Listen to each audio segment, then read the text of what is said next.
Hello guys, pag-usapan lang natin si Daniel Padilla. Ayon kasi sa bali-balita, team part pinasara ni Daniel Padilla para kay Kyla Estrada. Yan kasi ang mga bali-balita ngayon sa social media.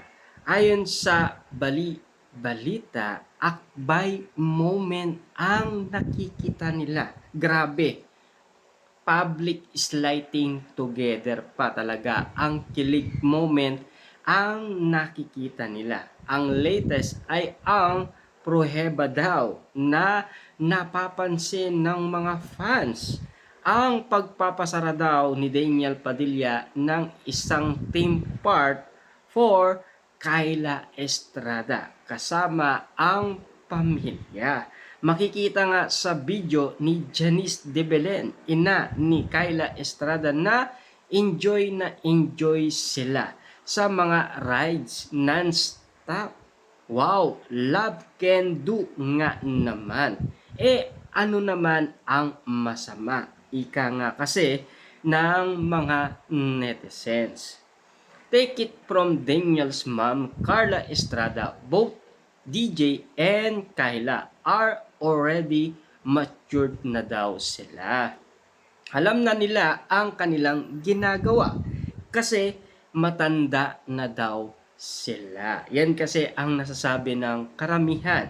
Siyempre, obvious na happy together ang ginagawa umano ni Daniel Padilla at Kyla Estrada sa isa't isa. Bakit nga naman kailangan adlangan, 'di ba? Ang maganda pa dito, Carla gets along well with Kyla Ferenc. Ate Janice pa nga ang tawag niya sa ina ng batang aktres. Yan kasi ang nasasabi ng karamihan. Obvious naman talaga dahil totoo naman daw ang nakikita ng karamihan dahil sa sweetness at kilig moment, lalong-lalo na ang bonding moment na ginagawa ni Daniel Padilla at Kyla Estrada sa isa't isa. Grabe nga naman kasi ang pagpapasara ni Daniel Padilla sa team part. Grabe nga naman kasi ang pagmamahal daw ni Daniel Padilla na ibinibigay umano kay Kyla Estrada. Siyempre, alam nyo naman siguro, no? Hindi na luma sa atin ang bali-balitang ito dahil alam nyo naman siguro ang naunang balita noon patungkol umano kina Mayor Mart Alcala at Catherine Bernardo. Restaurant naman ang kanilang pinasara.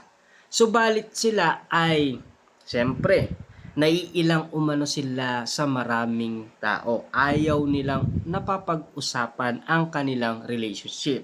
Kasi si Mayor Mart Alcala ay nasa politiko kasi at lalong-lalo na hindi yan pwedeng mailabas or hindi yan pwedeng mapag-usapan. Baka nga naman kasi makasira umano sa isa't isa sa kanila, 'di ba? Lalong-lalo na kay Catherine Bernardo kasi marami nga naman kasing nagsasabi na baka daw si Mayor Mart Alcala ang makasira umano sa career ni Catherine Bernardo. Subalit sina Daniel Padilla at Kyla Estrada, parehas naman silang artista. Aminado naman tayo na mahal naman nila ang isa't isa.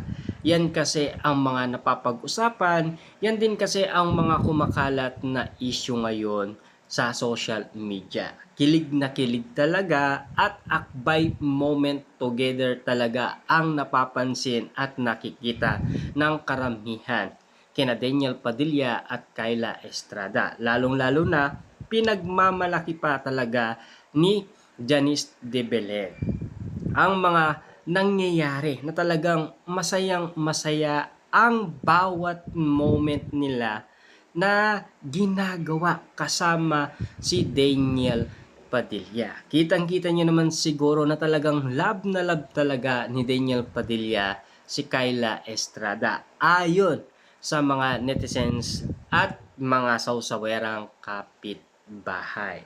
Kitang-kita niyo naman siguro naawak nila ang ayuda